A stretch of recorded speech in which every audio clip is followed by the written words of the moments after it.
Alors, pour le cadre, déjà je vais repasser en ombrage, je sais plus comment il s'appelle. Matériel preview, voilà. Et donc on va commencer par choisir une image, hein. Donc je vous propose, soit vous prenez une photo que vous avez sur votre machine, soit vous pouvez aller sur un site comme Pixabay où il y a plein de jolies photos libres de droit. J'écris clap, donc si je cherche là.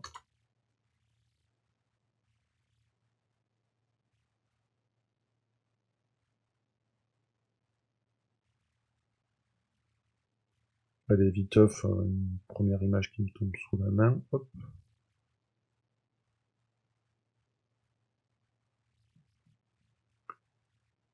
Ouais, je suis difficile.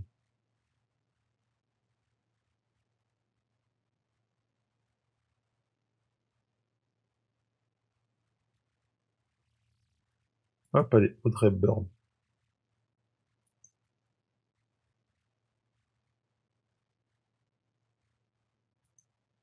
On télécharge. Au passage, n'oubliez pas de toujours créditer les auteurs, hein.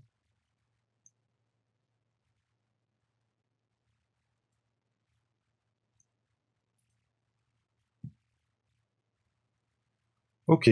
Ensuite, donc on va utiliser un autre add-on.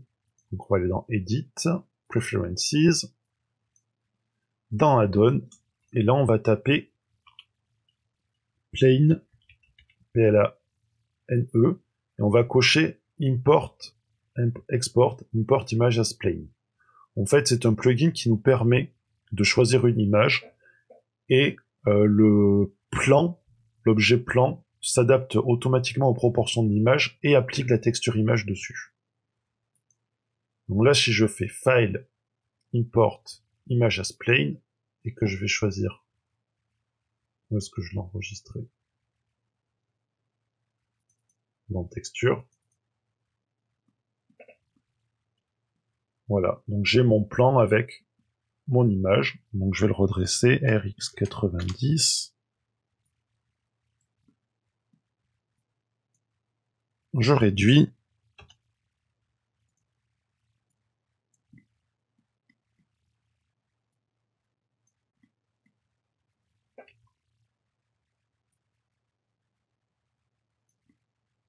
Donc là, je vais essayer de la coller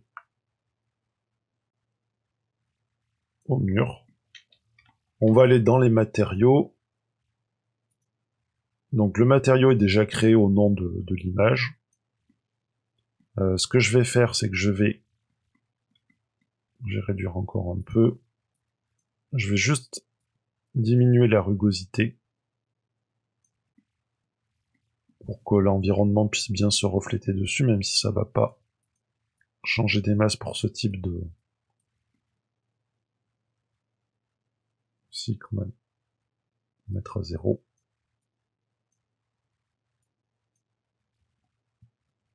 On va décocher alpha. Alpha, c'est pour la transparence, mais là, on n'en a pas besoin, puisqu'il n'y a pas de transparence. Et puis, on va faire le cadre.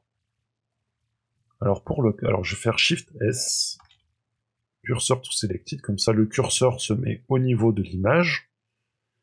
Et pour faire le cadre, je vais ajouter un plan.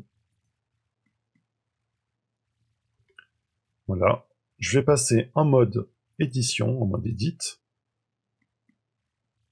Je sélectionne tout, donc Select All.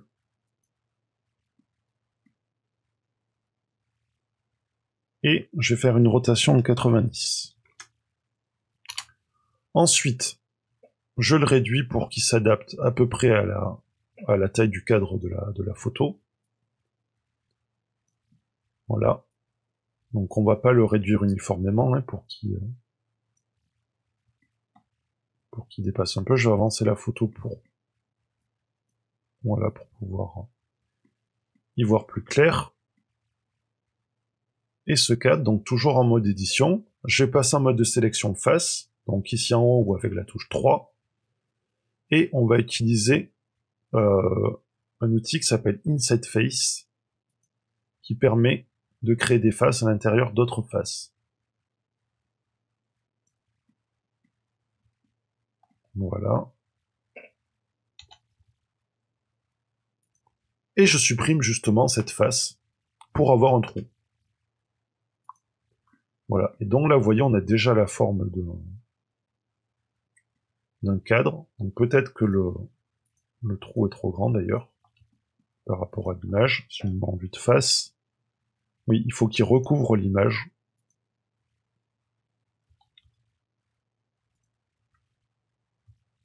Ensuite, ce qu'on va faire, c'est qu'on va sélectionner toutes les faces, et on va les séparer. Là, vous voyez, si je sélectionne cette face et que je bouge, elle est attachée aux autres. Moi, je voudrais qu'elle soit séparée pour faire comme des morceaux de bois, en fait.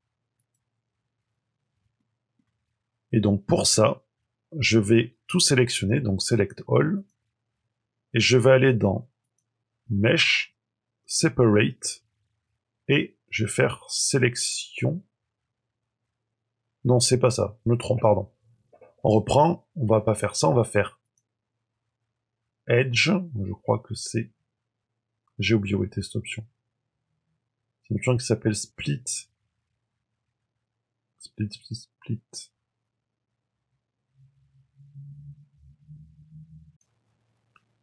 Ok, donc en fait, il faut pas tout sélectionner, hein, juste sélectionner une face, fait Mesh, Split, du coup ça déconnecte la face du reste, pareil en bas, donc Mesh, Split, et du coup les deux autres sont automatiquement séparés.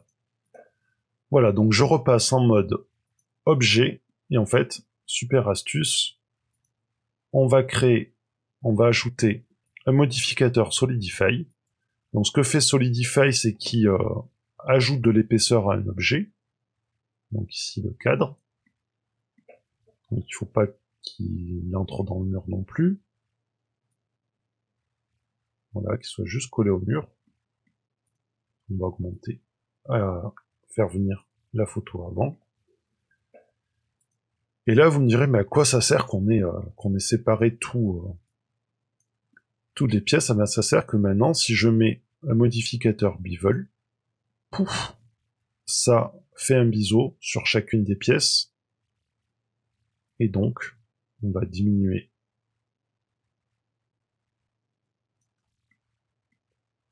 le biseau, et là, on a un beau cadre.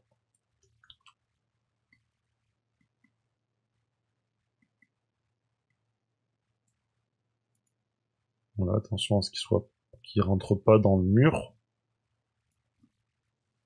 Voilà, ce qu'on peut faire maintenant, c'est aller récupérer notre matériau bois, qui était celui qu'on avait utilisé pour l'étagère. Bois. Et bon, la couleur va pas du tout, hein, mais vous inquiétez pas. Ce qu'on va faire, c'est que ici, vous voyez qu'il y a un petit 2 à côté du mot bois. Ça veut dire que ce matériau est utilisé par deux objets. Là, si je prends ma lettre du clap, on voit qu'il est utilisé par 5 objets. Je sais pas pourquoi, puisqu'il n'y a que 4 lettres, mais bon, bref. C'est pas grave. Donc, le bois est utilisé par deux objets. Donc, si j'appuie sur le petit 2, en fait, il va dupliquer le matériau et le rendre unique. Donc là, j'appuie sur le 2, il s'appelle bois.01. Donc moi, je vais le renommer en bois cadre pour pas me perdre. Et ce que je vais faire, c'est que je vais recolorer le cadre. Donc pour ça, je vais aller dans Add, on va ajouter un nouveau nœud, Color, et on va faire Hue Saturation, et on va diminuer la saturation pour le mettre en noir et blanc. Et ensuite, on va utiliser une Color Ramp, donc qui est dans Converteur Color Ramp. Et on va choisir ce qui est en noir de quelle couleur ça va être, et ce qui est en blanc, donc la couleur dominante, que ça va être. Donc, quelle couleur je pourrais choisir? On va rester dans des tons peut-être rouges, ou changer totalement.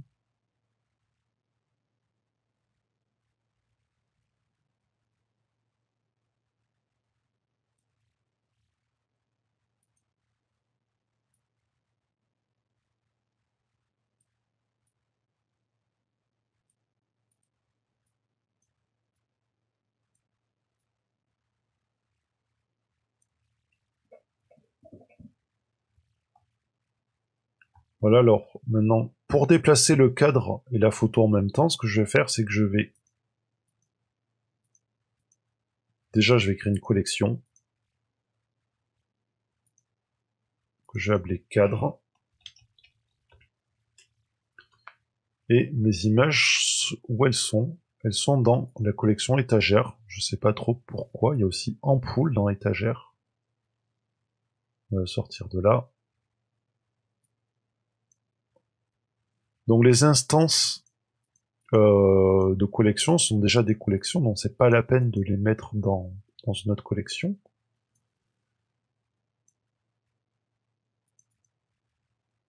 Voilà, donc lui je vais l'appeler cadre. Et lui je vais l'appeler photo. Et on va créer ce qu'on appelle un lien de parenté. C'est-à-dire qu'on va dire que la photo est enfant du cadre, ou que la photo a pour parent le cadre.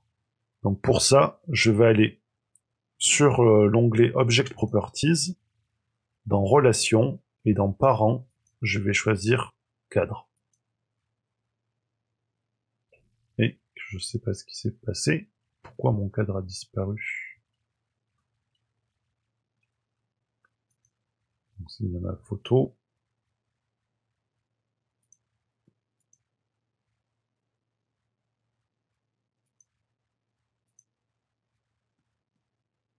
Ok, je comprends pas pourquoi.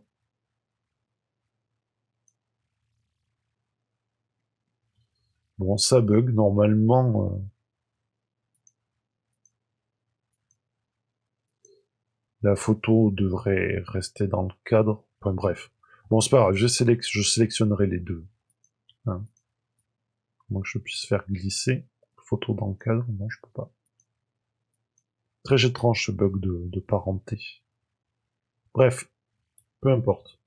Donc on en a fini avec le cadre photo, et on va passer maintenant à la partie rigolote, qui est la fin de l'éclairage et le cadrage.